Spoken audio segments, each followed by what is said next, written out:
me about the White Rose. Chun-Li's arc is about learning how to basically mature and grow up. So she comes from a place of anger and revenge and grows into an understanding of the greater good and that her own personal vengeance isn't the most important thing.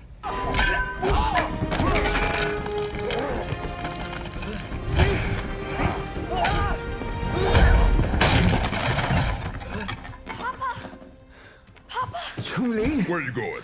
Get off me! I love what you've done to your new place. Next time you move, tell me. I'll bring you a housewarming gift. Shadow is the kind of the crime syndicate that I am part of, and at some point, without giving the story away, well, obviously people already know, that I head. And with these two guys, you know, there's nothing that can really stop Bison. And to play a character that has so much power and is so well put together is fantastic. And then to have to fight Chun-Li in the end, who I think, well, obviously I'm just going to get rid of this little nuisance quickly. She is unbelievable, you know, and Kristen worked so hard at it, and is to work with these guys. It was a blast. It was so much fun. I've tracked him through 11 major cities on 4 continents and never come close, not once. This guy walks through the raindrops. Nash loves justice, and that's why he's there. He's there to serve justice, and he's chasing after Bison, who we all know is the leader of the Shadow crime organization. So he's chasing after him.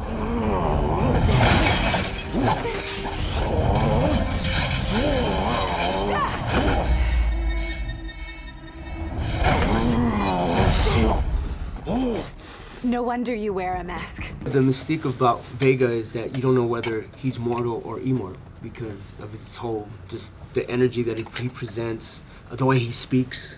You know, it's not clear whether he's, you know, is he from this planet? Is he, there's something more that you want to know about him.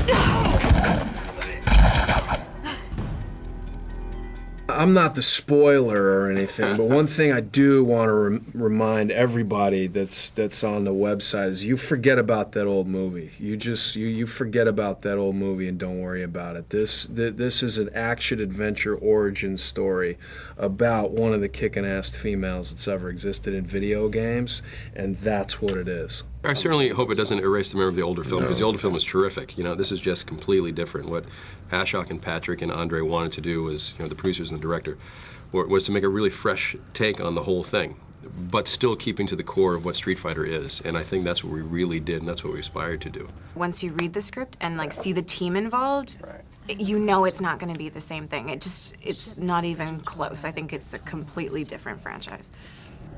Listen, lady, I think it's time for you to go. The opportunity to create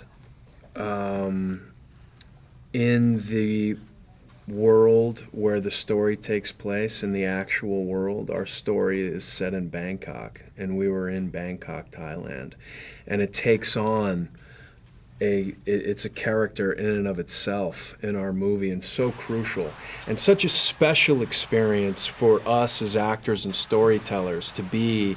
It's the ultimate in environmental theater practice, and it was a heck of a lot of fun. The alley fight that we did was right beside a dumpster and was filled with cockroaches and stray dogs and stray cats, and what was happening in that area was actually very similar to the story that we have in the movie about, you know, Bison taking over certain slum areas, and it was a really similar experience in that way, so that was incredible.